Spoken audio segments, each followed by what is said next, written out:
My husband, Alex, said goodbye to go to his hometown to visit his mother. But when I called him, he forgot to hang up the phone, and I heard my husband say, "Just wait for the $1 million check from her father to clear. I'll leave that stupid wife of mine with nothing, and we'll get married and raise this child together." I went into shock. It turned out my husband was with my best friend, who was pregnant with his child. In that moment, my world seemed to fall apart, but I didn't just stand by. I would make sure they regretted this betrayal. The morning atmosphere in the sprawling house was warm and peaceful, as if no storm was about to break. Sunlight streamed through the gaps in the curtains, illuminating a living room decorated with designer furniture. There, Sophia was busy folding her husband Alex's clothes. She performed her task with care and affection. Today, Alex was leaving for his hometown in Ohio to visit his mother, Carol, who they said was gravely ill. As a devoted wife, Sophia naturally felt concerned about her mother-in-law's condition. She actually wanted to accompany him, but Alex forbade it, arguing that the road trip would be exhausting and he didn't want to see her tired, especially since Sophia had just recovered from a mild cold. Sophia obeyed her husband, trusting that Alex cared deeply for her health. Alex came out of the bathroom with his hair still damp. His face looked fresh, but there was a hint of sadness that he seemed to be deliberately displaying. He approached Sophia, who was placing the last garment into a leather duffel bag. Sophia looked at her husband tenderly, stroking his arm to give him strength. She knew how much Alex loved his mother, and the news of her illness must have affected him deeply. Sophia prepared some snacks and a bottle of water for him so he wouldn't go hungry on the road. She made sure his wallet, his phone, and everything necessary were safely packed in the bag. There wasn't a hint of suspicion in her heart. To her, Alex was the perfect husband, hardworking and loving to his family. During their 3 years of marriage, Alex had always been sweet and had never shown any strange behavior. As they said goodbye on the porch, Alex hugged Sophia tightly, as if he found it hard to leave her alone for a few days. He kissed her forehead for a long time, asking Sophia to take care of herself, to lock the gate properly, and not to wait up for him if he returned late the day after tomorrow. Sophia nodded obediently. She slipped a sum of cash into his jacket pocket, saying it was to buy fruit or medicine for Carol. Alex smiled slightly, thanking her in a tone that sounded sincere, and then got into his car. Sophia stood on the doorstep, waving until her husband's car disappeared around the corner of the street in their upscale suburb. Her heart suddenly felt empty, but she pushed the feeling aside, praying for her husband to arrive safely at his destination and for her mother-in-law to recover soon. The wall clock ticked on, turning morning into afternoon and afternoon into evening. Sophia spent her time reading a book in the living room and tending to some plants in the backyard. When the sun began to set, nostalgia and anxiety started to creep in. By her calculations, Alex should have been close to arriving in his hometown. Sophia decided to call her husband just to make sure he was okay and that the trip had gone smoothly. She picked up her phone from the coffee table, found her husband's contact, and pressed the call button. Several rings sounded before he finally answered. Alex's voice was noisy on the other end. His breathing was a bit heavy, as if he were walking fast or lifting something heavy. Alex responded to Sophia's greeting in a somewhat hurried tone. He said he had just arrived and the reception there was bad, so he had to hang up to help some relatives who were taking care of Carol. Sophia, understanding, immediately agreed. She didn't want to bother her husband, who was focused on his mother. Sophia said her goodbyes and waited for Alex to hang up the phone. But this is where the strange thing happened. The call didn't disconnect. It seemed Alex had forgotten to press the red button, or his phone's screen had been accidentally touched, keeping the call active without him realizing it. Sophia was about to hang up from her end, but her finger stopped when she heard a rustling sound followed by the sound of a car door closing. Apparently, Alex hadn't arrived at his mother's house yet, or perhaps he was somewhere else. Sophia brought the phone back to her ear. Curiosity began to take over. She heard the sound of footsteps on a tile floor, not the sound of a dirt path or the asphalt of a small town. Then she heard a laugh that was very familiar to her. It was Alex's laugh, but not a sad or worried laugh like the one he had shown that morning. It was a liberated laugh, a laugh full of triumph that sounded strange and terrifying to Sophia at that moment. Sophia's heart began to pound. A bad feeling suddenly washed over her. She heard Alex speaking loudly. His voice was as clear as if he had left the phone on a table right in front of him. Alex said he could finally break free from the exhausting performance of the whole day. Sophia frowned, not understanding what he meant by performance, but the next sentence that came out of her husband's mouth was like a lightning bolt on a clear day, destroying all the trust Sophia had built over the years. Alex said in a dismissive tone that someone had to be patient until the $1 million check from Sophia's father cleared. Alex bluntly stated his plan to leave Sophia as soon as they had the money in their hands. The words "that stupid wife of mine" flowed smoothly from the lips of the man who had kissed her forehead tenderly that very morning. Sophia's chest tightened, her breath caught in her throat. She wanted to scream, she wanted to curse, but her voice seemed to disappear, swallowed by an overwhelming shock. Before she could process the pain, she heard another woman's voice responding to Alex. That voice was so familiar. A voice that often accompanied her in her daily life. The voice she had entrusted her secrets to. It was the voice of Ashley, her best friend. Ashley laughed heartily, confirming Alex's words and calling Sophia a real idiot for not realizing what was happening behind her back. Sophia felt her world collapsing. The friend she trusted, the woman she often helped financially, turned out to be a venomous snake strangling her marriage. Sophia's tears began to stream down her cheeks, but she held back her sobs with all her might so they wouldn't be heard. Her trembling hand quickly pressed the record button on her phone's screen. She needed proof. She had to be strong. The conversation on the other end was becoming more and more heartbreaking. Alex could be heard coddling Ashley, asking her about the state of her pregnancy. This new revelation made Sophia feel nauseous. Ashley was pregnant with Alex's child. They were talking about their future, about the luxury house they would buy, the international vacations, and how they would raise this child together using Sophia's father's money. They were celebrating their betrayal over the suffering of Sophia, whom they considered stupid and naive. Sophia heard Alex say that he was sick of pretending to be a devoted and faithful husband in front of her. He was tired of listening to her father's lectures on business and ethics. Alex confessed that the only reason he endured it was for the inheritance and the injection of funds that Sophia's father had promised for a fake project Alex had presented. Meanwhile, Ashley asked Alex to spend more time with her because she didn't want her child to be born without a father by its side. Ashley even mocked Sophia's style, which she considered outdated and boring, unlike her, who always looked attractive in Alex's eyes. Every word that came out of their mouths was a dagger, stabbing deeper and deeper into Sophia's heart. Sophia's body slid to the floor, leaning against the living room sofa that now felt cold and strange. She hugged her knees with one hand while the other still held the phone that was recording all this filth. She heard the clinking of glasses. Perhaps they were toasting to celebrate their evil plan. There was no alcohol, maybe just juice or tea, but the celebration was just as profane in Sophia's eyes because it was built on the ruins of her marriage. The pain slowly transformed into disgust. Disgust at the thought that Alex's hands, which had touched her that morning, had also touched Ashley. Disgust at the thought that Alex's sweet smile was just a mask to hide his greed. After nearly 10 minutes of torture, the conversation began to die down. Alex was heard saying that he had to turn off his phone so Sophia wouldn't get suspicious if she called again. Sophia's heart pounded. She quickly stopped the recording just a second before the call was disconnected from the other side. The phone screen went dark, reflecting Sophia's face with swollen eyes and an empty gaze. Silence returned to the large house, but this time the silence was terrifying. Sophia remained seated on the floor. Her legs felt too weak to stand. She never imagined that a drama as cliché as those in soap operas would happen in her life.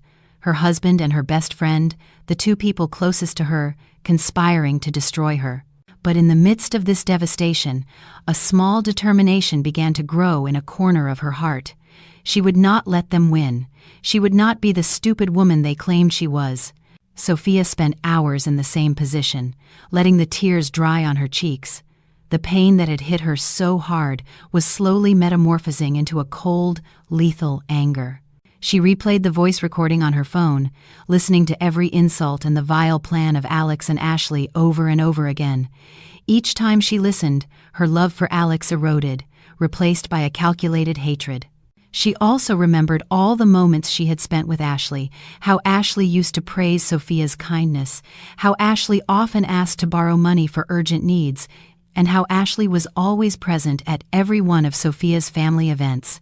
It turned out that it was all a strategy to get closer to Alex and gnaw at Sophia's fortune from within.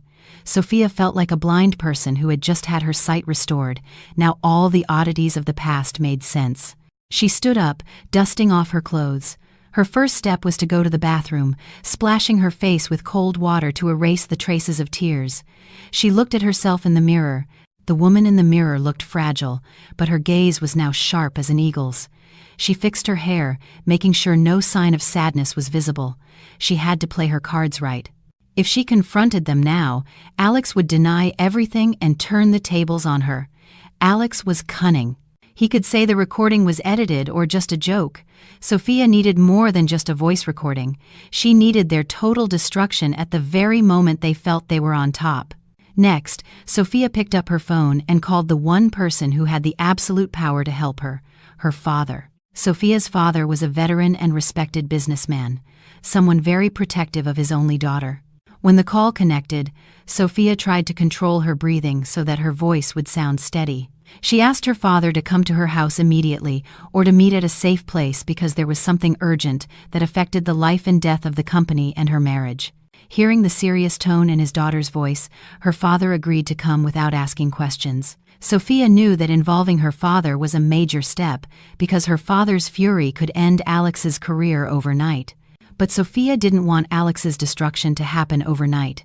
She wanted Alex to feel like he was flying high before she smashed him into the ground. An hour later, her father arrived.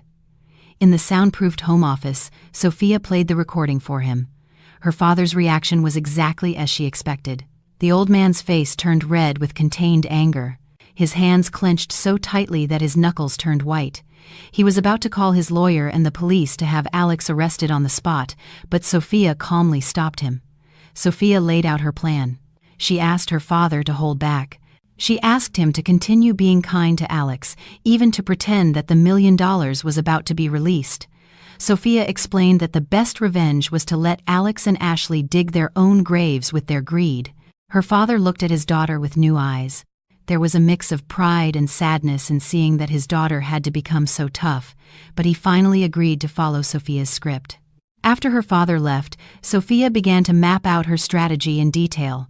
She cleaned the house as if nothing had happened. She even cooked Alex's favorite meal in case her husband came back early or to welcome him later. And so it was. 2 days later, Alex returned, the sound of his car pulling into the garage. Sophia's heart pounded, not with love, but with adrenaline. This was the first act of her performance. She had to be the best actress in her own life. Sophia walked to the front door, putting on the sweetest smile she could muster. When the door opened, there was Alex, with a falsely tired face. Alex immediately hugged Sophia, complaining about how exhausting the trip had been and how sad he was about his mother's condition. Sophia returned the hug. Although every cell in her body screamed with disgust, she held her breath so as not to smell the faint scent of another woman's perfume that might linger on Alex's clothes.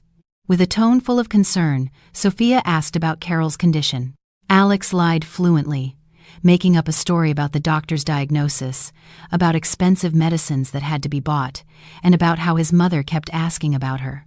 Sophia nodded, feigning sympathy, but inside, she noted every lie as fuel for her hatred. She even offered to visit Carol the following week, which Alex subtly declined with the excuse that the doctor had recommended complete isolation and rest. That night was the hardest test for Sophia. Sleeping in the same bed with a traitor, Alex fell asleep quickly and deeply, perhaps tired after spending a good time with Ashley on what he called a visit to his sick mother. Sophia lay beside him, staring at the dark ceiling of the room. She listened to her husband's soft snoring, a sound that once gave her security but now sounded like that of a monster. Sophia turned on her side, looking at Alex's face in the darkness. That face, which seemed so innocent in sleep, concealed a million deceptions. Sophia whispered very softly, almost inaudibly, promising that every tear she had shed that day would be repaid with drops of Alex's sweat and blood in the future. The next morning, Sophia began her performance. During breakfast, with a radiant face, she gave Alex great news. She told him that her father had just called to inform her that the asset liquidation process for the $1 million was moving faster than expected. Alex's eyes instantly lit up. The spoon in his hand paused for a moment. Greed was clearly reflected in his gaze. Although he tried to hide it with a grateful smile, Alex eagerly asked when he could receive the money. Sophia replied that perhaps in 1 or 2 weeks, but there were some documents Alex had to manage for the change of asset ownership to reduce taxes. Of course, it was a lie. It was just Sophia's way of keeping Alex busy and making him feel that victory was within reach. Alex seemed very excited, even forgetting to feign sadness for his mother. He immediately began talking about his fake business plans, as if the money were already in his hands. Sophia listened attentively, occasionally offering supportive suggestions, making Alex feel more and more on top of the world. In the middle of breakfast, Alex's phone vibrated. Alex glanced at the screen briefly, and then quickly silenced it. Sophia knew it must be Ashley. In an innocent tone, Sophia asked, "Who was that?" "Just a colleague asking about a project's progress," Alex replied. Sophia smiled and nodded. Inside, she was laughing. She knew Alex must be impatient to tell Ashley the news about the $1 million. And that was exactly what Sophia wanted. The higher their hopes, the more devastating their fall would be. That afternoon, Sophia purposefully left the house with the excuse of doing the monthly grocery shopping. Her goal was to give Alex space to freely call his accomplices. From a monitoring app she had secretly installed on Alex's phone while he was showering that morning, Sophia could hear their conversation in real time. Sure enough, as soon as Sophia was out the door, Alex called Ashley. Alex's voice sounded euphoric. He shouted with joy, announcing that the jackpot was about to arrive. He promised Ashley a luxury house in an exclusive neighborhood as a gift for the pregnancy. Hearing this, Sophia, who was driving her car, just smiled coldly. "Keep dreaming, Alex. Dream as high as you can," Sophia muttered as she gripped the steering wheel tightly. Her revenge plan had just begun, and she would make sure there was no escape for the traitors. The news of the $1 million transfer was like a fresh wind that fanned the flames of greed in Alex's heart even more. Since Sophia told him the false news, Alex's attitude had become drastically more impatient and impulsive. Every time his phone rang, he would jump slightly with an enthusiasm that was hard to hide, hoping it was a call from the bank or the notary. Sophia observed her husband's change in behavior with a subtle, meaningful smile. She watched as Alex began to frequently browse luxury property websites and high-end car magazines on his tablet while they relaxed in the living room. Alex no longer even tried to hide his interest in luxury items that were previously beyond the reach of his monthly salary.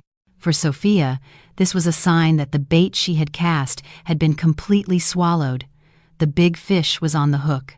It was just a matter of waiting for the right moment to pull it out of the water and let it gasp for air. To accelerate her plan, Sophia decided to up her game. She wanted to see Ashley's face, the woman who had stabbed her in the back, right in front of her. Sophia wanted to see how the two traitors would act before her eyes. So during dinner, in a relaxed and natural tone of voice, Sophia proposed an idea to Alex. She suggested inviting Ashley over for dinner at their house in 2 days. The reason was simple. Sophia said she missed her friend because they hadn't seen each other in a long time and wanted to catch up. Besides, Sophia argued that she wanted to celebrate the good news about her father's money in private.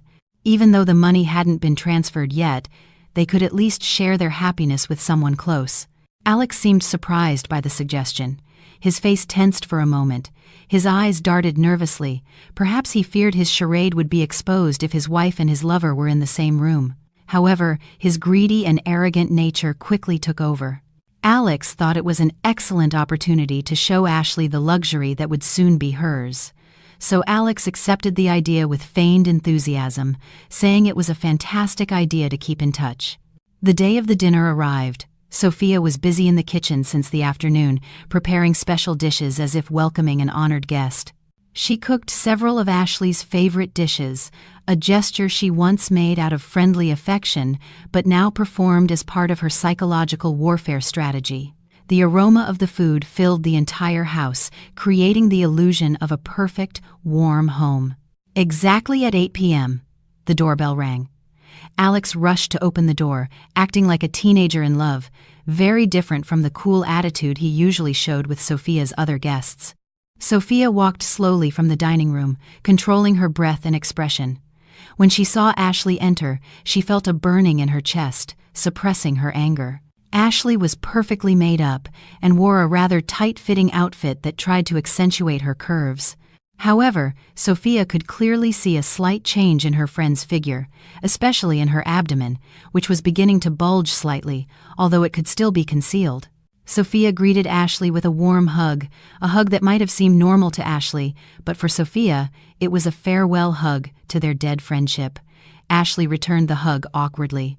Her eyes glanced sideways at Alex, who stood behind Sophia with a mischievous smile.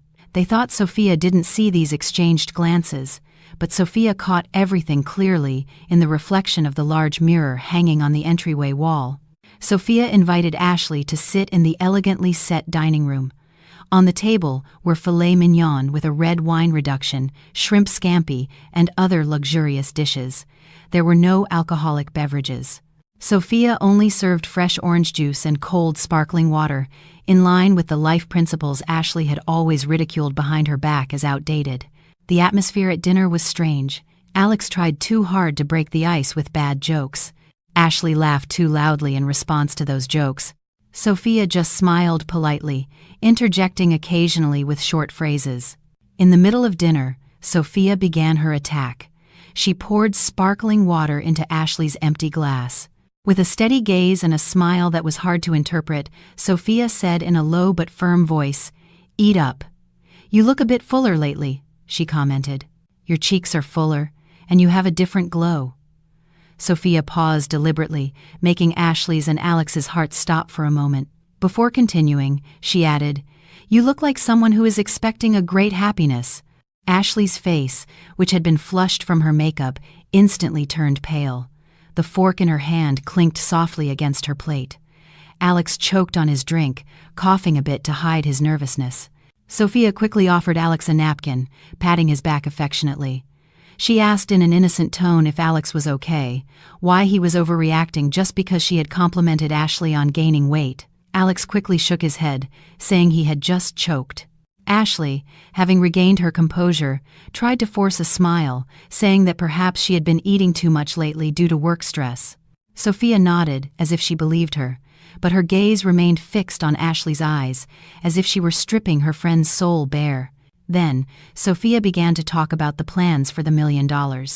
She said she wanted to renovate the house and perhaps donate a large portion to a charitable foundation because she and Alex didn't need that much money. Upon hearing the word donate, Ashley's and Alex's eyes widened. They looked at each other in panic and quickly interrupted, saying it would be a shame to donate it, that it was better to invest it for their future children. Sophia smiled to herself. Her bait had worked. The fear of losing the money they didn't even have yet was beginning to corrode their sanity. The evening ended with Ashley leaving early with the excuse of not feeling well, leaving Sophia at the doorstep with a victorious smile. One act had ended, and the enemy's morale was already beginning to falter. After the tense dinner, Alex became even more obsessed with the money.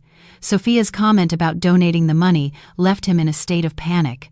He felt he had to secure the assets or make a large financial commitment so Sophia couldn't dispose of the money at her whim to a foundation.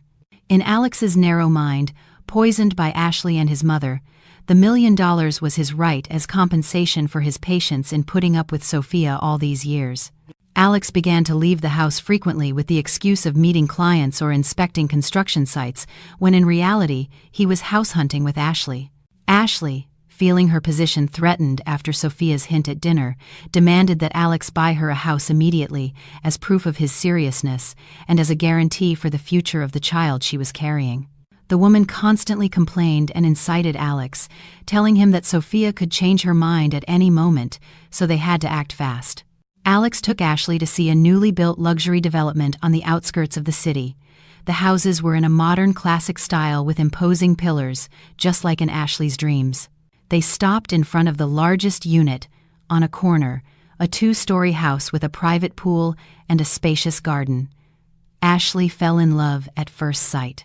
She walked through the rooms with shining eyes, imagining herself as the lady of that palace, hosting lavish parties and showing off her wealth to her friends. She hugged Alex affectionately, telling him this was her dream house, and she didn't want to see any other. The problem was that the price of the house was astronomical, far exceeding Alex's savings, which were actually insignificant. The real estate developer demanded a considerable down payment and the rest in short installments if they wanted a special promotional price. Alex was desperate. He knew the money from Sophia's father hadn't arrived yet, but Ashley kept pressing, and he himself was afraid of losing the opportunity to get that luxury house. This is where Sophia's role came back into play. Sophia, who already knew her husband's movements thanks to the GPS tracker on his car and reports from a private investigator hired by her father, started adding more fuel to the fire. When Alex came home with a frown, Sophia enthusiastically asked him about the project he was managing. Sophia pretended to have received information from a friend in the real estate sector that land prices in the area of the development Alex had visited were going to rise dramatically the following month. Sophia encouraged Alex to make a major investment decision while he had the chance, assuring him that the $1 million would clear in a matter of days. Sophia's words were like a spell that clouded Alex's logic. The support from his legitimate wife made him feel that his decision was right and secure. But Alex still needed cash immediately for the down payment and administrative fees, which amounted to a considerable sum. No official bank would lend him that much money in such a short time without a long and complicated verification process, especially with Alex's mediocre credit history. Desperate and blinded by greed, Alex finally contacted an old acquaintance who had access to non-bank lenders, that is, high-level loan sharks. They could get him millions in a matter of hours, as long as there was collateral in the form of a high-value property deed. Alex remembered the safe in Sophia's office. The deed to the luxurious house they lived in was kept there. The house was a wedding gift from Sophia's father, but the deed was still in her father's name, who had entrusted it to them. Alex, in his foolishness, thought he could borrow the deed for a while, mortgage it to get the down payment for Ashley's house, and then retrieve it the following week, as soon as the check from Sophia's father arrived. He believed Sophia would never find out that the deed had been missing for a few days. One afternoon, while Sophia was at a social event, Alex sneaked into the office. His hands trembled as he dialed the combination to the safe, which he had secretly spied on. The steel door opened with a soft click. There was the brown envelope with the valuable document. He took it with bated breath. He felt like a thief in his own home, but he pushed aside the guilt by imagining Ashley's happy face and the life of luxury that awaited him. He immediately took the deed to the notary associated with the loan shark. The process was very quick and simple because the value of the collateral was much higher than the loan. Alex signed a debt contract with exorbitant interest rates without reading it carefully. The only thing on his mind were the zeros that would appear in his bank account that afternoon. In the evening, Alex returned home radiant. He felt he had made a master move. Hundreds of thousands of dollars were already in his personal account, and he had transferred the down payment to the developer of Ashley's dream house. He felt like a winner. He felt he was one step ahead of Sophia. During dinner, Alex seemed to eat with a hearty appetite and frequently smiled to himself. Sophia watched her husband with a cold gaze from behind her teacup. Sophia knew exactly what Alex had done. She knew the deed from the safe had changed hands. But Alex didn't know one thing. The deed in the safe was a counterfeit that Sophia had deliberately placed there a few days before. The original deed was safely stored in a bank's safe deposit box under her father's name. Alex had just mortgaged a fake document to a loan shark known for his cruelty and had just signed a legally binding debt contract in his own name. Alex felt on top of the world. He even started to behave with a certain arrogance towards Sophia. He told Sophia to be more frugal with the monthly shopping when he himself had just squandered dirty money on his mistress. Sophia obeyed the order with submission. Inside, she was counting down the time until her husband's ruin. That night, Alex slept soundly, dreaming of his new house with Ashley. Meanwhile, Sophia sat on the edge of the bed, looking at her husband's face, peaceful in his ignorance. Alex had dug a very deep hole and had just voluntarily jumped into it. Sophia whispered softly, "Enjoy your last peaceful dream, darling, because tomorrow, hell on earth will begin to greet you." The lifestyle trap had closed perfectly, and there was no spare key for Alex to get out. The morning at Sophia and Alex's residence felt different. There was a tension that slowly crept behind the solid walls of the luxurious house. Today was the day of the arrival of Carol, Alex's mother, who was coming from her town with the excuse that she missed her son and daughter-in-law. But Sophia knew very well the real motivation behind this sudden visit. Since Alex told her about the plan for the $1 million transfer from Sophia's father, Carol's attitude had changed 180 degrees. Whereas before she always made excuses about her old age and inability to travel far, now the middle-aged woman suddenly felt fit enough to undertake a multi-hour road trip to the big city. Sophia received the news of her mother-in-law's arrival with a hard-to-read smile. She knew the vicious circle was completing itself. All the main actors in this drama of betrayal were finally gathering on the same stage, making it easier for Sophia to monitor and destroy them all at once. Without a trace, Sophia had prepared the downstairs guest room impeccably, changing the sheets to new ones and placing a vase of fresh flowers on the nightstand. A perfect welcome from a dutiful daughter-in-law, the role she would continue to play until the curtain fell tragically. Alex's car pulled into the driveway just as the sun began to rise. Sophia was at the front door, dressed in elegant and modest clothing, ready to receive her mother-in-law. The car door opened, and Carol stepped out, with a somewhat exaggerated style. The woman wore her best clothes with flashy gold jewelry on her wrists and neck, as if to show she was the mother of a future millionaire. Her face looked fresh and healthy, far from the image of a seriously ill person that Alex had described when he asked for permission to go to his town. Sophia stepped forward and gave Carol a respectful kiss on each cheek. Carol pulled away a bit quickly after the kisses, and her eyes immediately scanned Sophia's entire house with a critical gaze, as if she were a building inspector looking for flaws. There was no warm hug or sincere questions about Sophia's well-being. The first sentence out of Carol's mouth was a sharp comment about the lawn, which she claimed was not well kept enough, and about the paint on the gate, which she said was already worn. This was despite Sophia having just hired a professional gardener the week before. The three entered the house. Alex was busy carrying his mother's large suitcases, while Carol walked like a queen inspecting her new palace. Sophia went to the kitchen to prepare drinks and snacks. From the living room, Sophia's sharp ears caught the low-voiced conversation between mother and son. Carol was impatiently asking about the certainty of the $1 million. She whispered to Alex to make sure the money didn't go anywhere, and reminded her son not to spoil Sophia too much. Sophia's blood boiled hearing the woman's cunning. It was clear that the apple doesn't fall far from the tree. Alex's manipulative and greedy nature was clearly inherited from his mother. Sophia took a deep breath, calming the storm in her chest, and then came out with a tray of hot tea and cookies. She placed the tray on the table carefully, trying to act normal in front of the woman who had helped destroy her marriage.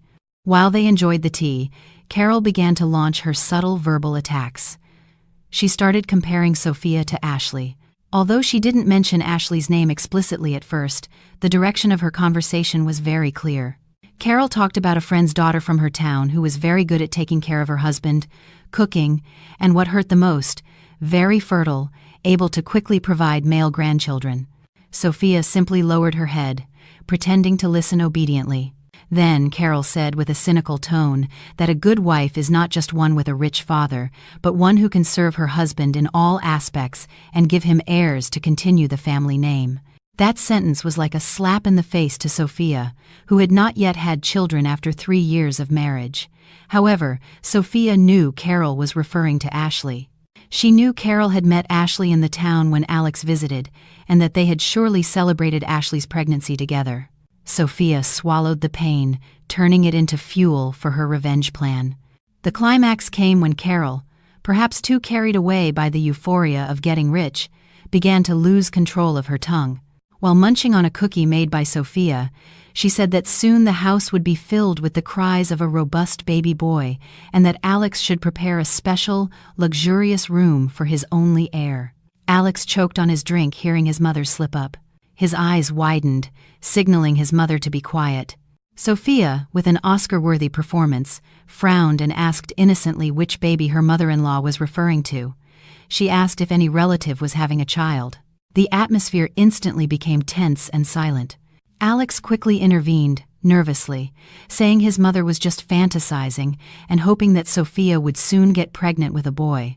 Carol, realizing her mistake, laughed forcedly, confirming Alex's words and saying she was eager to have a grandchild. Sophia nodded slowly with a faint smile, as if she believed that ridiculous excuse. But inside, she noted an important point. They were very sure that the child Ashley was expecting was a boy, and they were already planning that child's future in this house, Sophia's house. That afternoon, Alex said goodbye to go out for a moment with the excuse of an urgent work matter, but Sophia knew he was going to see Ashley to calm her down, as she would surely be jealous that Carol was staying at Sophia's house. Thus, Sophia was left alone with Carol. Carol, feeling tired from the trip, asked Sophia to bring her small handbag, which had been left in the car, to the guest room. Sophia politely agreed. Taking the bag from the car, Sophia noticed it was quite heavy. She took it to the guest room. Carol was in the bathroom. Sophia did not miss this golden opportunity. Her curiosity guided her hand to slightly open the bag's zipper. She had no intention of stealing, only looking for proof. And indeed, the instinct of a betrayed wife is sharp. In a side pocket of the bag, which was slightly open, a piece of paper was sticking out, a shopping receipt they hadn't thrown away. Sophia's hand trembled as she pulled it out. It was a receipt from a well-known baby supply store in a nearby city. Dated 2 days ago, just when Alex had excused himself to go to his hometown, her eyes scanned the list of purchased items. A set of baby clothes for a boy, an expensive brand of electric breast pump, a nursing pillow, and premium prenatal vitamins. The total purchase amounted to a considerable sum. At the bottom of the receipt, the loyalty points were listed under Alex's name. Sophia felt her breath catch. So the money she had given Alex to buy medicine for his mother had been used to buy items for his mistress's baby. And Carol, the woman who was supposedly gravely ill, had gone shopping with him to choose those forbidden items. Sophia quickly took out her phone and photographed the receipt from several angles as irrefutable proof. Then she placed the receipt back in its place very carefully, making sure its position was exactly the same, so as not to arouse suspicion. When Carol came out of the bathroom, Sophia was already by the window, adjusting the curtains. Her face was calm, not showing the whirlwind of anger burning inside her. Carol thanked her in a dry tone and then asked Sophia to leave because she wanted to rest. Sophia nodded and slowly closed the guest room door.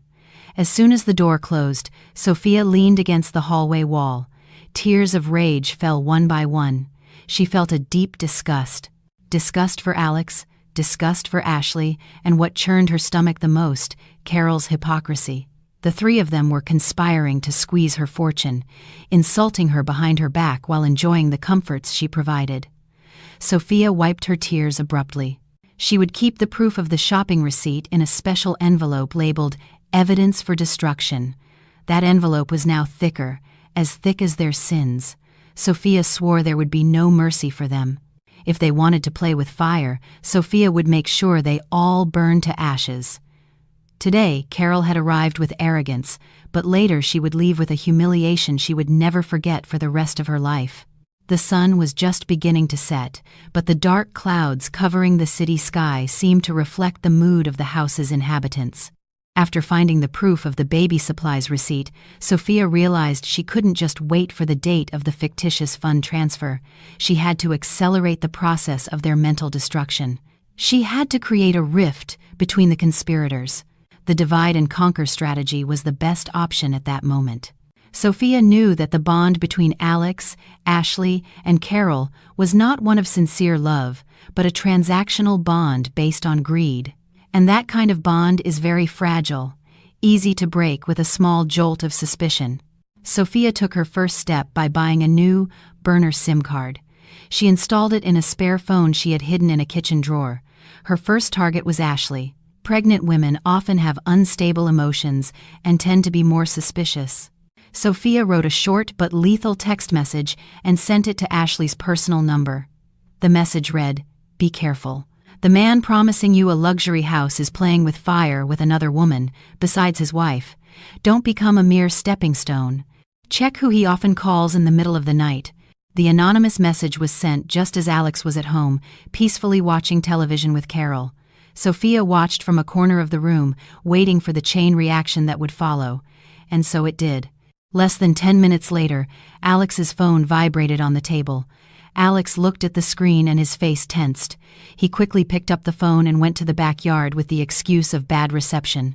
Sophia knew Ashley must be exploding on the other end, demanding an explanation about the other woman mentioned in the mysterious message. While Alex was busy calming a furious and manipulated Ashley, Sophia launched her second attack. This time her target was the relationship between Alex, Carol, and Ashley. Sophia printed a brochure that she had designed herself very convincingly. The brochure was an exclusive advertisement for the Happy Sunset Residence, a luxurious but isolated nursing home. In the brochure, Sophia circled several accommodation packages with a red marker and wrote a small note in the margin in a handwriting that deliberately mimicked Ashley's. "The best option for Mom when we move into the new house." Then Sophia carefully slipped the brochure into Alex's work briefcase, which was in the living room, among other office documents, but visible enough to be found if the briefcase was opened. Sophia knew Carol's habit of snooping through her son's things, especially if it involved money or property. The second bait was taken. That evening, while Alex was showering, Carol opened Alex's briefcase, probably to make sure the documents for the $1 million transfer were ready. But what she found was the nursing home brochure. Sophia, pretending to read a magazine on the opposite sofa, could see Carol's face turn red. The old woman's hand trembled as she held the brochure. She read the handwritten note in the margin and immediately concluded it was Ashley's doing. Carol, who until now had boasted of Ashley as her ideal future daughter-in-law, felt betrayed. She thought Ashley wanted to get rid of her in a nursing home as soon as they got the money and the new house. The anger of a mother who feels scorned is terrible. Carol crumpled the brochure and stuffed it into her robe pocket with heavy breathing, waiting for the right moment to confront them. That night, dinner became a cold battlefield. Alex looked exhausted and tense. The dark circles under his eyes were clearly visible from the argument with Ashley on the phone that afternoon. He tried to be nice to his mother, but Carol responded curtly and with a look full of suspicion. Alex was confused, not understanding why his mother's attitude had suddenly changed. Sophia enjoyed her dinner in silence, occasionally offering food to her mother-in-law with a polite smile that only managed to irritate Carol more.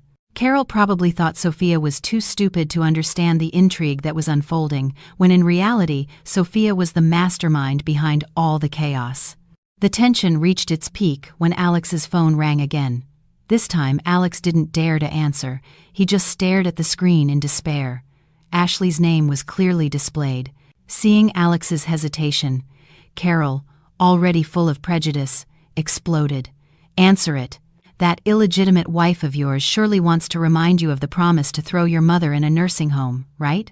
Alex was dumbfounded, not understanding where his mother got that crazy idea. "What are you talking about, Mom? Who wants to get rid of you?" Alex asked in a panic. Carol threw the crumpled nursing home brochure in his face. "Don't play dumb. I found this in your briefcase. Whose handwriting is this, if not that woman's? She's barely pregnant with an illegitimate child, and she already dares to control my life," Carol screamed hysterically. Sophia feigned surprise, dropping her silverware and covering her mouth with her hand as if shocked by the argument. Alex tried to defend himself, saying he knew nothing about the brochure, but Carol was already too hurt.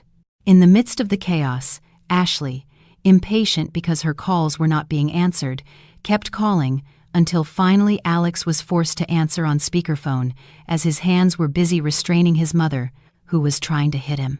Ashley's shrill voice filled the dining room. Without preamble, Ashley shouted in a very clear, threatening tone, "Hey, Alex, don't just stay quiet. If you don't transfer the extra monthly money to me tonight and explain who your other mistress is, I don't care about anything anymore. If that $1 million doesn't clear by tomorrow, I'm coming to your house and telling your goody-two-shoes wife everything. Let it all burn down." Ashley's scream echoed, creating a deathly silence. Alex was as pale as a ghost. The blood seemed to drain from his face. He looked at Sophia in horror. Carol also fell silent, realizing that Ashley's threat could ruin their plans to get Sophia's fortune.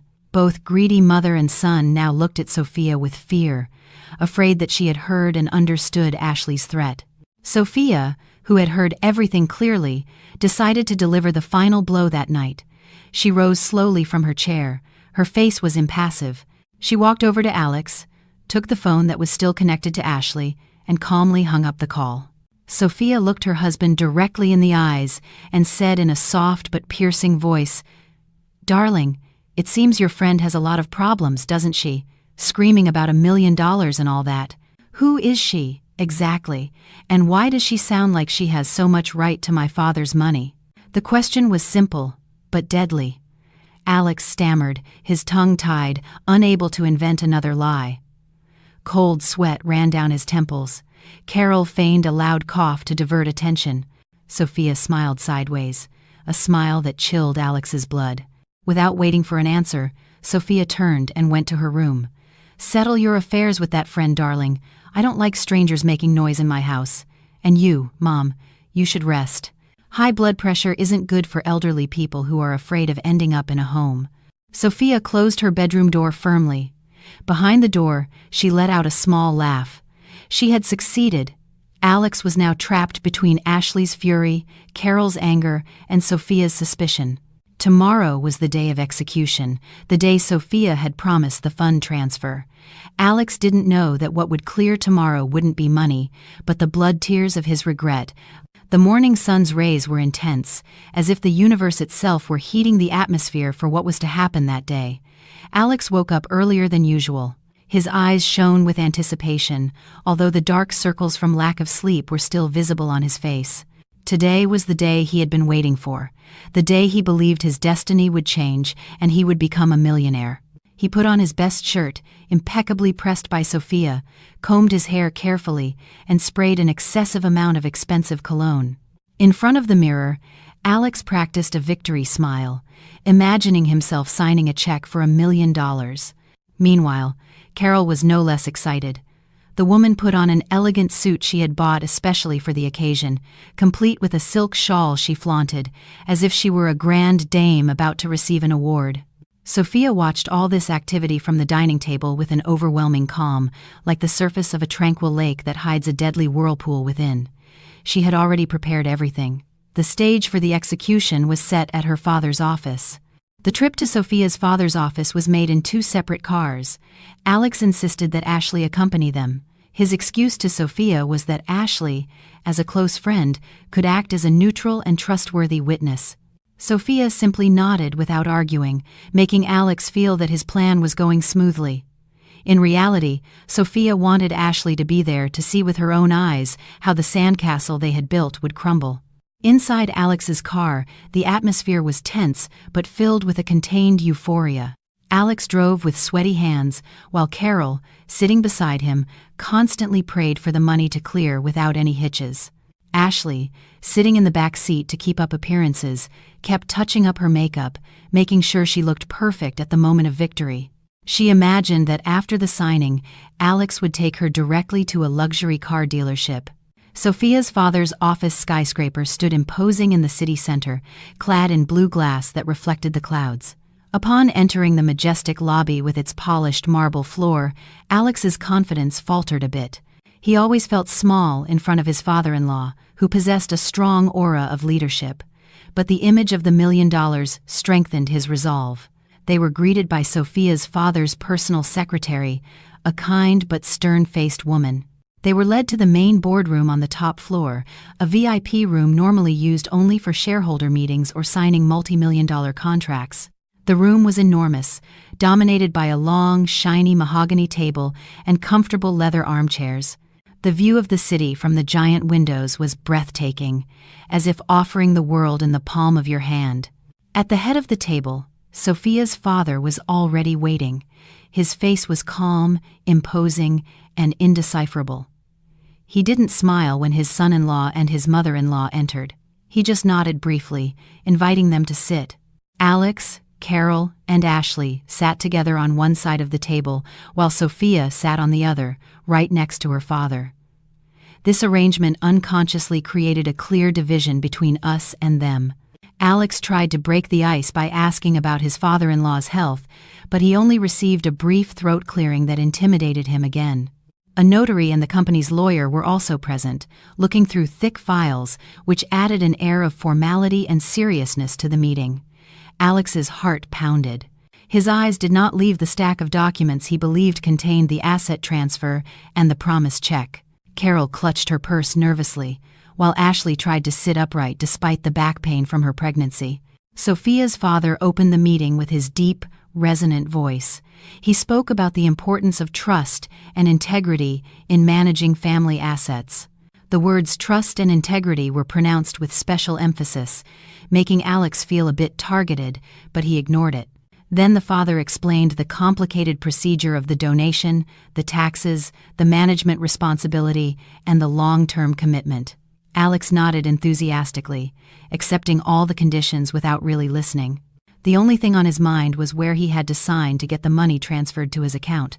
Carol even interrupted with a naive question about whether she could withdraw a portion in cash that same day, to which Sophia's father's lawyer responded with a withering look. After nearly an hour of listening to a boring lecture on laws and business, the awaited moment arrived. Sophia's father signaled the notary. The notary handed a dark blue folder to Alex. Alex's hands trembled as he received it. He opened it slowly, expecting to see a check or a security certificate. However, the folder was empty. There was only a blank sheet of paper inside. Alex frowned in confusion, looking at Sophia's father with a questioning expression. Sophia's father smiled slightly, a smile that did not reach his eyes. He said calmly that before handing over the original documents, there was an indispensable condition that the beneficiary had to meet. That condition was the verification of family harmony through a family documentation. Alex and Carol looked at each other, confused. Family documentation? They had to take a picture together? Alex nodded quickly, saying he was willing to do anything. He even put his arm around his mother's shoulder, showing how harmonious they were. Ashley, beside him, remained silent, feeling a bit excluded from the happy family scene. Sophia's father picked up a small remote control from the table and pressed a button. The automatic blinds closed, darkening the room. A large projector screen slowly descended from the ceiling. Alex smiled broadly, thinking they were going to watch a wedding video or childhood photos of Sophia as a nostalgic gesture before the inheritance was handed over. He was already prepared to put on an emotional face. The projector screen lit up with a brilliant white, dazzling for a moment. Then an audio visualization appeared, moving sound waves. There was no image, only sound. Silence filled the room, and then the voice was heard, a very familiar voice. Alex's voice, clear, loud, and undistorted. Just wait for the $1 million check from that stupid wife's father to clear. I'll divorce her, and the three of us will enjoy the money with our son. Alex's face, which had been radiant, turned as pale as the blank paper in the folder. His eyes widened, staring at the screen as if he had seen a ghost. His mouth opened, but no sound came out. His heart seemed to stop. Before he could process what was happening, the next voice appeared. A woman's voice. "My friend is a real idiot, isn't she, honey?" It was Ashley's voice. Ashley, sitting in the room, flinched. She instinctively covered her mouth. Her eyes widened, looking at Sophia in horror. Then the laughter of both of them was heard. A mocking, condescending laugh, a laugh that, at the time, seemed so pleasant to them, but now sounded like the bell of death. The recording continued, playing the disgusting conversation about their plans to raise their illegitimate child with Sophia's father's money, about how sick Alex was of his wife, and how naive Sophia was in their eyes. With every passing second, the air in the room seemed to grow thin for Alex, Ashley, and Carol. Carol, sitting in the middle, looked as if she had suffered a mild stroke. Her face was frozen, her breathing shallow. She turned her head stiffly towards her son, then to Ashley, and finally to Sophia, who was sitting quietly with an impassive face. Sophia was not looking at the screen. She was looking directly at the three people in front of her, enjoying every grimace of terror that appeared on their faces. Sophia's gaze was cold, penetrating, and deadly. There was nothing left of the sweet and obedient Sophia. Here was a betrayed woman who now stood as the judge of her betrayers. The recording ended with the dramatic click of the phone hanging up. The lights in the room came back on, exposing the faces of the sinners, now covered in cold sweat. The silence that followed was far more terrifying than the sound of the recording. No one dared to speak. Alex felt his knees go weak. He clung to the arms of his chair to keep from falling. He tried to find words to defend himself, but his mind was blank. The truth was too obvious, too naked. Sophia's father placed the remote on the table with a sharp tap that made them all jump. It was the judge's gavel that began the real trial. The atmosphere in the VIP boardroom turned into a frozen hell. The air conditioning couldn't cool the thick drops of sweat running down Alex's temples. He swallowed, and it felt like sharp sand in his throat. His cunning mind desperately searched for an escape, an excuse, a scapegoat. In a trembling voice, Alex finally broke the silence. He stood up on weak legs and pointed at the now empty screen. He shouted in a forced tone that it was all a lie. He accused the recording of being fake, a product of artificial intelligence or modern technology. He swore to God and on his mother's life that he had never said such vile things. He acted as if he were the victim of a cruel slander, hoping to see a glimpse of doubt in his father-in-law's eyes. Carol, hearing her son's defense, instantly joined in with crocodile tears that suddenly welled up. She lamented that her son was a good man, incapable of committing adultery or having bad intentions. She even dared to accuse Sophia of fabricating the recording out of jealousy or to keep the entire inheritance for herself. Ashley, for her part, chose to remain in sepulchral silence. Her face was as pale as wax. She kept her head down, not daring to look at anyone. Her survival instinct told her the situation was unsalvageable. Sophia listened to all these denials with a contemptuous, ironic smile. She wasn't surprised. She had already anticipated that Alex would hide behind the excuse of technology. Without a word, Sophia opened her briefcase, took out a thick brown envelope, and threw it onto the center of the table, right in front of Alex. The envelope slid smoothly across the polished surface and stopped against Alex's water glass. "You can't fake an ultrasound or the text message history on your phone, darling," Sophia said in a flat tone that chilled the bone. Alex's hands trembled violently as he opened the envelope. Its contents spilled out. Ultrasound photos of a fetus with the patient's name, Ashley, clearly printed in the top corner, along with the date of the exam, which coincided with one of Alex's business trips. There was also a stack of screenshots of text message conversations between Alex and Ashley, filled with affectionate words, secret wedding plans, complaints about Sophia, and proof of the monthly transfers Alex sent to Ashley's account. And to make matters worse, there was the photo of the baby supplies receipt that Sophia had found in Carol's purse, with Alex's membership number included. All the evidence was real, physical, and irrefutable. Alex's denial about AI was shattered before those papers. Alex collapsed into his chair, defeated. His shoulders slumped. His gaze was lost on the ultrasound photo he held in his hand. He was finished. He was completely finished. Carol, seeing the proof of the shopping receipt, gasped for air, her face flushed with shame and fear. She realized her carelessness had been one of the nails in the coffin. Sophia's father, who had silently observed the drama of denials, finally stood up. His tall, imposing figure seemed to radiate a contained anger. In a voice that was not loud but full of authority, he delivered his verdict. He stated firmly that there was no $1 million. There never had been and never would be for a traitor. The story of the fund transfer was just a bait suggested by Sophia to bring their greed to light. Then, Sophia's father pointed at Alex. He fired him from his position in the company's subsidiary, effective immediately. All company facilities, including the car, laptop, and corporate credit card, were revoked and blocked on the spot. Alex had not only lost the future inheritance, but also his job, his career, and his reputation in the business world, because Sophia's father would ensure his name was blacklisted in his business circle. "And as for you," he said, turning to Ashley, "I will make sure you can never work in any company in this city again. You betrayed the friend who considered you a sister for a little money. Enjoy your life with this unemployed man." Ashley began to sob quietly, a cry of late repentance. But Alex's nightmare was not over. Hearing there was no money, his mind immediately flew to the massive debt he had taken on a few days earlier. He had borrowed money from a loan shark with a fake deed as collateral, assuming he could pay it back today with Sophia's father's money. Now that source of income had vanished. That meant he had a gigantic debt about to come due, with interest that kept growing, and invalid collateral. His life was in danger. Alex's face went from pale to ashen. He realized he was not just poor, but in grave danger. Suddenly, Alex knelt on the floor and crawled towards Sophia's feet. He cried out loud, shedding all his dignity. He begged for forgiveness, saying it had been a slip, that he was bewitched, that the devil had tempted him. He swore he would leave Ashley that very instant and be a good husband again.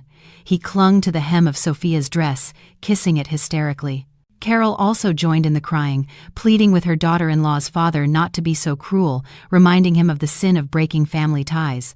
The scene was pathetic and disgusting at the same time. Sophia looked down at the man prostrated at her feet. The man she once loved, the man she trusted to lead her home, was now nothing more than trash begging for mercy. With a slow but firm movement, Sophia pulled her dress from Alex's grip as if she had just touched something filthy. She took a step back, maintaining her distance. Then, Sophia removed the wedding ring from her ring finger. The white gold ring with diamonds that Alex had placed there with promises of fidelity. She looked at the ring for a moment and, with a slight gesture, let it fall to the floor, right in front of Alex's tear-streaked face. The clinking of the ring against the marble echoed in the silent room. "Take it, darling. It's the only thing left of our marriage. Sell it to buy milk for your child with Ashley. Or maybe it will be enough to pay for your bus ticket back home, because the car downstairs has already been confiscated by my father's office driver." Sophia spoke these words with a tone of finality. There was no tremor of sadness, only immense relief. She felt as if a great weight had just been lifted from her shoulders. Alex looked at the ring in desperation, and then at Sophia, who stood like an unshakable tower. The building's security guards then entered, summoned by the secretary, and dragged away a still hysterically crying Alex, a Carol who was pretending to faint, and an Ashley who walked with her head bowed in shame.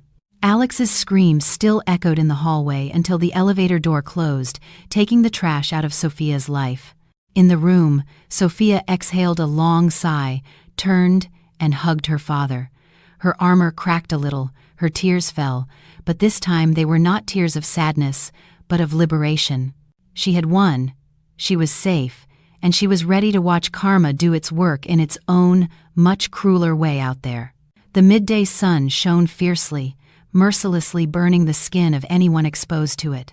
On the sidewalk, in front of Sophia's father's imposing office building, 3 human figures stood with empty faces and an appearance that contrasted with their surroundings. Alex, Carol, and Ashley had just been forcibly ejected by the security guards. They stood, stunned, on the edge of a noisy avenue.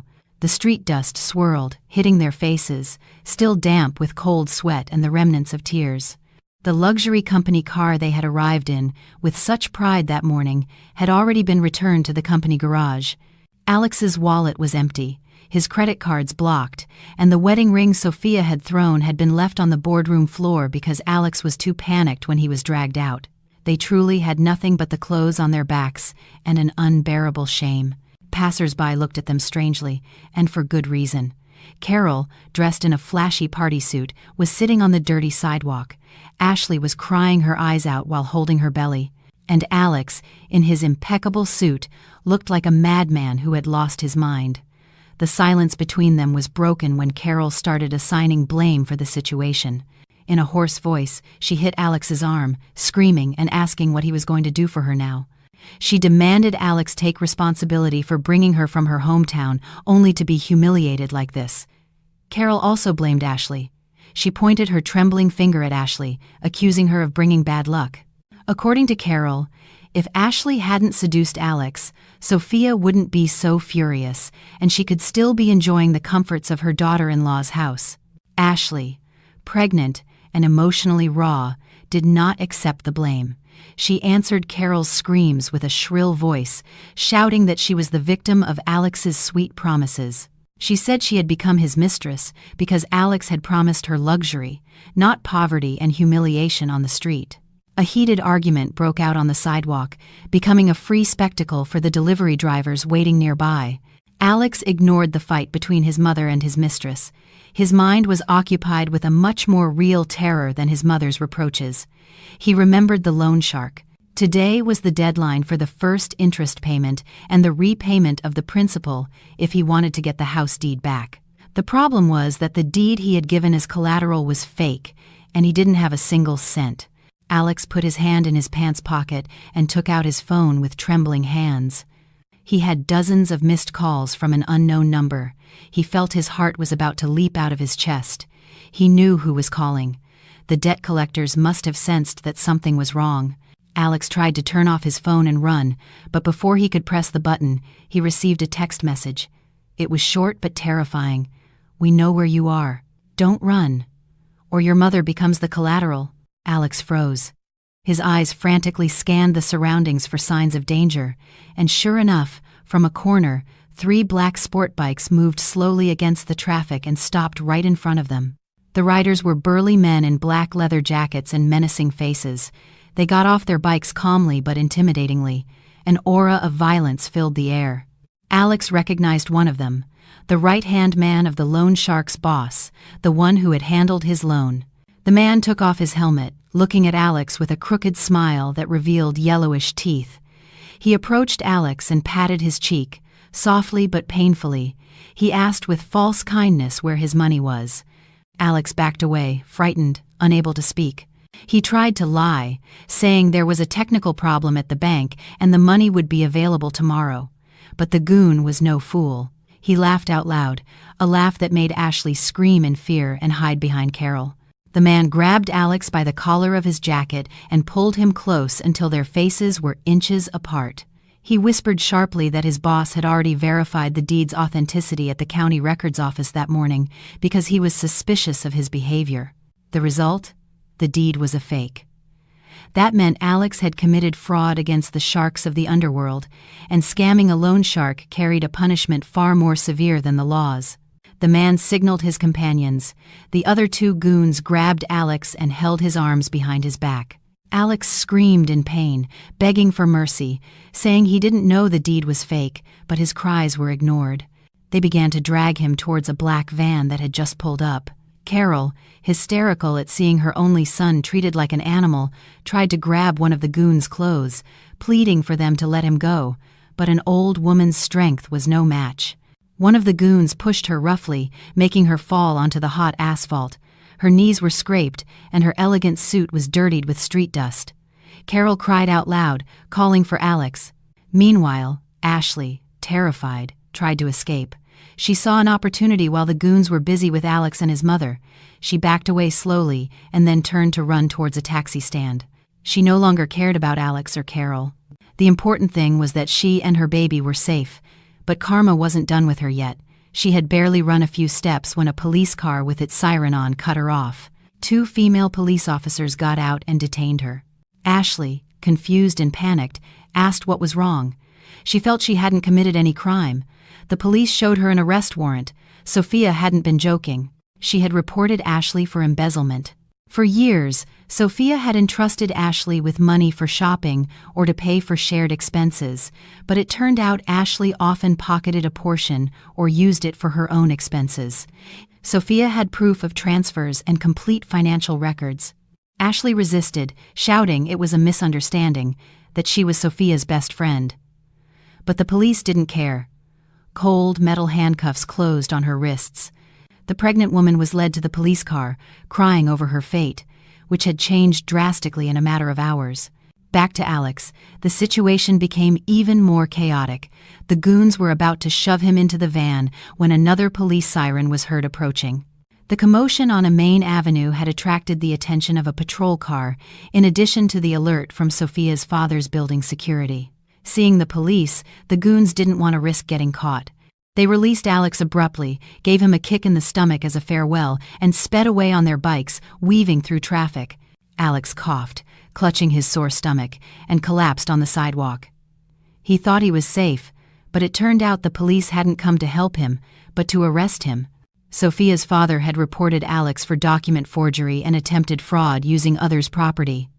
With the case of the fake deed, Alex had no escape. In front of his own mother, Alex was handcuffed.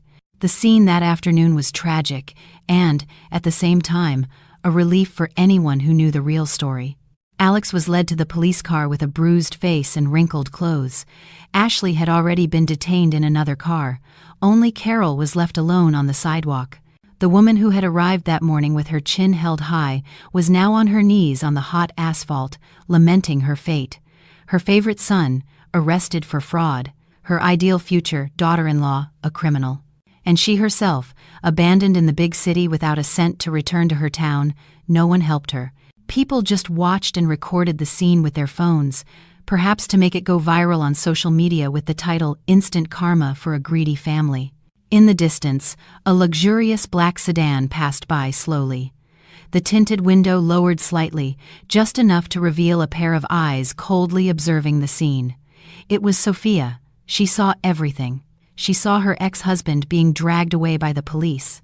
She saw her ex-best friend crying behind the bars of a patrol car, and she saw her wicked ex-mother-in-law now humiliated on the street.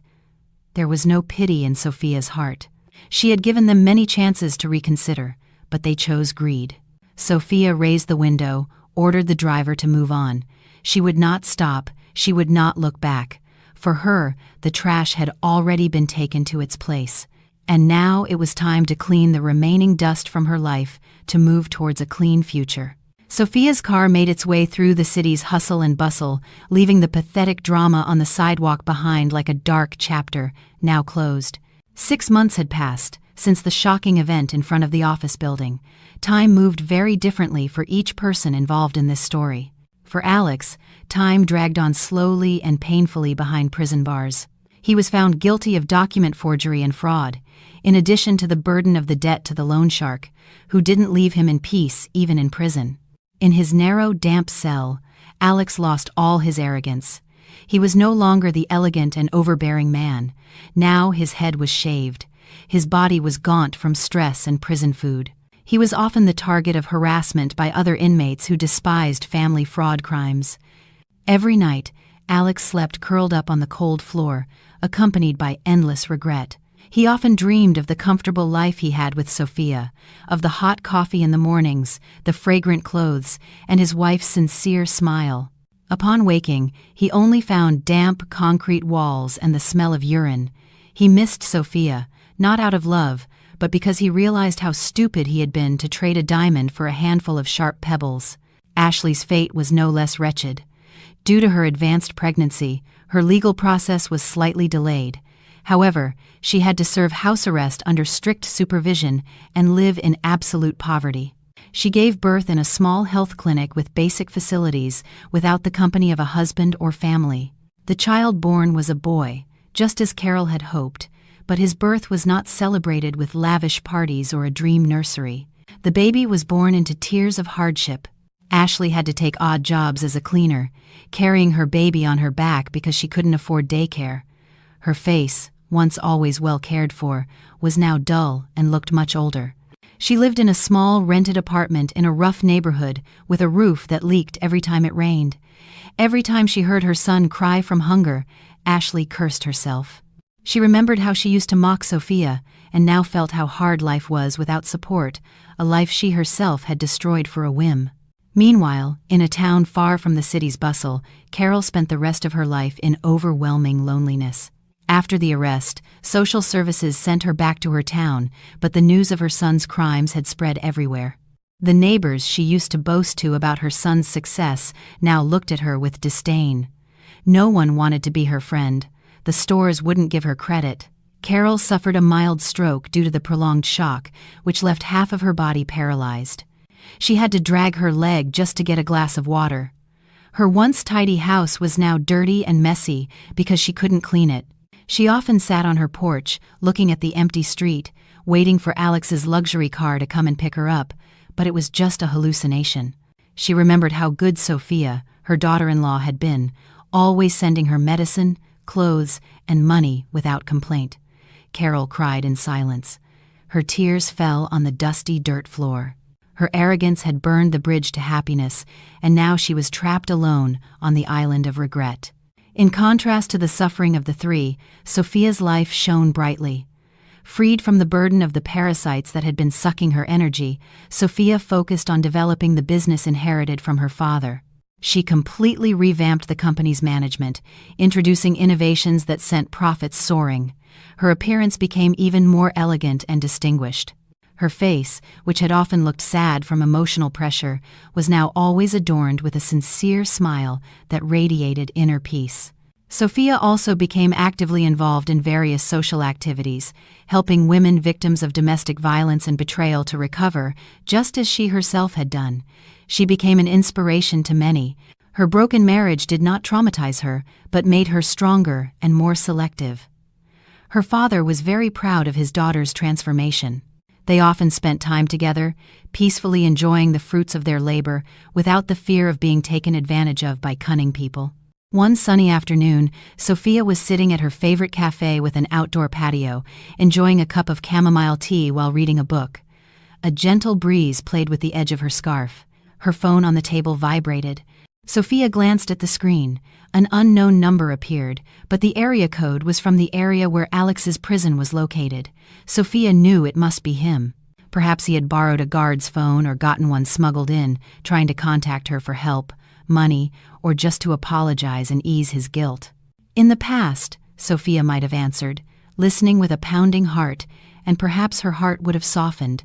But the Sophia of now was a new woman. She looked at the screen without emotion. There was no explosive hatred, only absolute indifference. To her, Alex was a closed past, a chapter in a book she had sealed and thrown away the key. Sophia smiled faintly, very faintly.